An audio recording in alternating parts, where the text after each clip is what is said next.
Joining me for analysis this Politics Monday, Amy Walter of the Cook Political Report and Tamara Keith of NPR, who is in Iowa tonight, waiting on Hillary Clinton.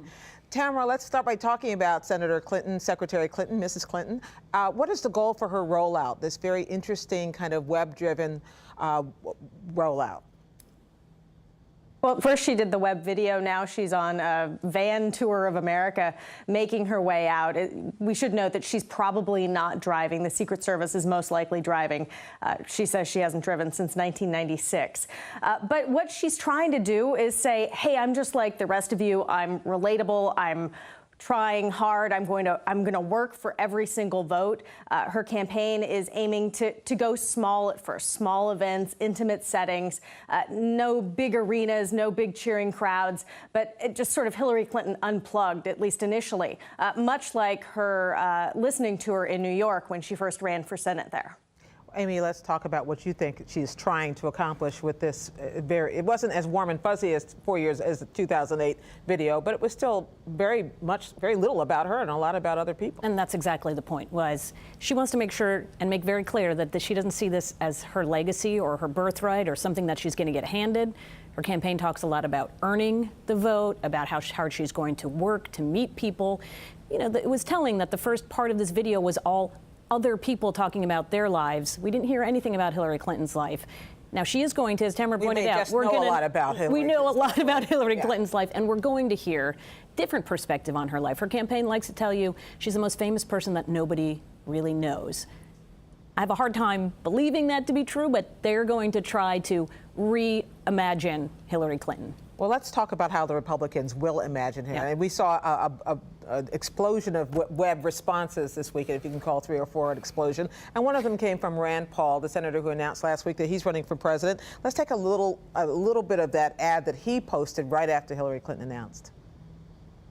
Hillary Clinton represents the worst of the Washington machine, the arrogance of power, corruption and cover-up, conflicts of interest, and failed leadership with tragic consequences.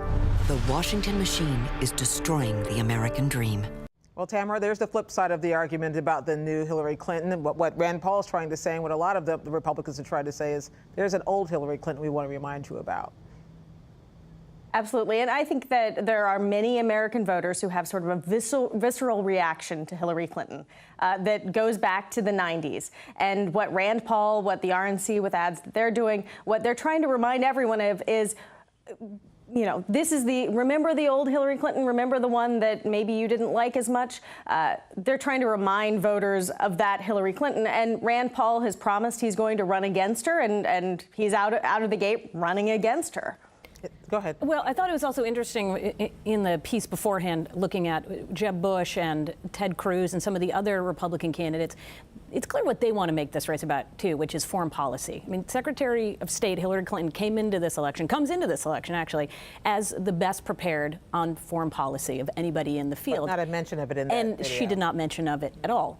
There's something to be said about the fact that she also stands in the shadow of a president and his handling of foreign policy, which right now is most Americans, a majority of Americans now, say that they think he's not doing a particularly good job. She also obviously has some of her own controversies as Secretary of State.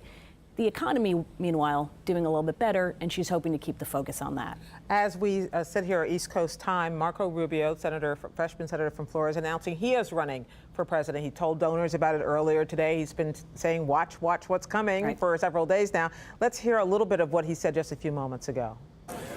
Now look, at the turn of the 19th century, a generation of Americans harnessed the power of the industrial age, and they transformed this country into the leading economy in the world. And the 20th century became the American century. Well, now the time has come for our generation to lead the way towards a new American century. Tamara, there are a lot of code words there. Our generation, new, youth. He was clearly emphasizing how distinctly different he is from everybody else who's in the race so far. Yeah, I mean, he's not just talking about Hillary Clinton there. He's also talking about Jeb Bush, his mentor, his political mentor. He's not coming out and saying no more boomer presidents, but that seems to be what he's implying. His other message is really that Marco Rubio is telling his story as an American story, and I've seen the remarks towards the prepared remarks, and towards the end, he says, you know, the son of a bartender and a maid could make it in America, and he wants people to be able to live that American dream again. So he's in some ways very similar to President Obama, making his personal story an American story and selling himself that way.